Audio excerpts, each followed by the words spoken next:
एक राज्य में एक बार एक सन्यासी आया और सीधा राजा के महल में चला गया। उस सन्यासी की वेशभूषा को देखकर राजा के किसी भी सिपाही ने उसे अंदर जाने से नहीं रोका।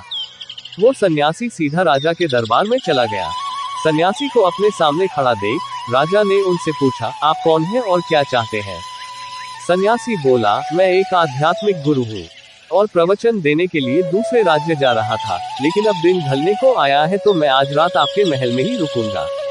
रात बिताने के लिए बस में थोड़ी जगह चाहता हूँ। सन्यासी की बात सुनकर राजा बोला, ये एक राजा का महल है, कोई विश्राम स्थल नहीं, जो आप यहाँ रात में रुकना चाहते हैं। आप बाहर जाए, वहाँ रहने की आपको कोई ना कोई जगह मिल जाएगी। सन्यासी ने राजा से एक प्रश्न किया, महाराज क्या मैं जान सकता हूँ कि आपसे पहले ये महल किसका था? राजा बोला, मेरे पिता का था, क्योंकि मुझसे पहले वही राजा थे। सन्यासी ने फिर प्रश्न किया, अच्छा तो अब आपके पिताजी कहाँ हैं? राजा बोला, अब वो इस दुनिया में नहीं रहे, उन्हीं के बाद तो मैं राजा बना। अच्छा, आपके पिता से पहले ये महल किसका था?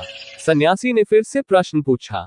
राजा को अब गुस्सा आने लगा, लेकिन फिर भी उसने शांत होकर जवाब दिया, मेरे पिता से पहले ये महल मेरे दादाजी का था और अब वो भी इस दुनिया में नहीं है।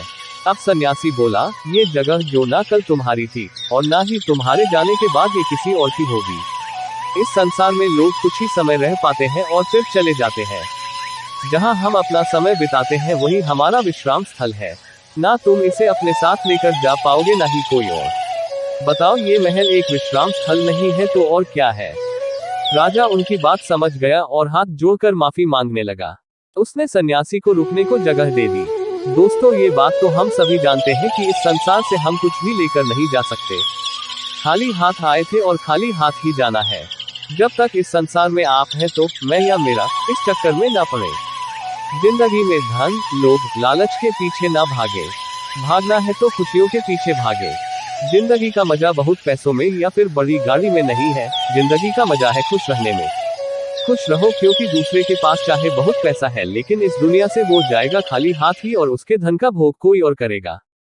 और अगर पैसा होकर भी आपका जीवन दुखों से भरा है तो आपकी जिंदगी अपने आप में ही बेकार है। याद रखना और इस पर गहराई से सोचना। आलीशान जिंदगी से बेहतर है एक खुशहाल जिंदगी।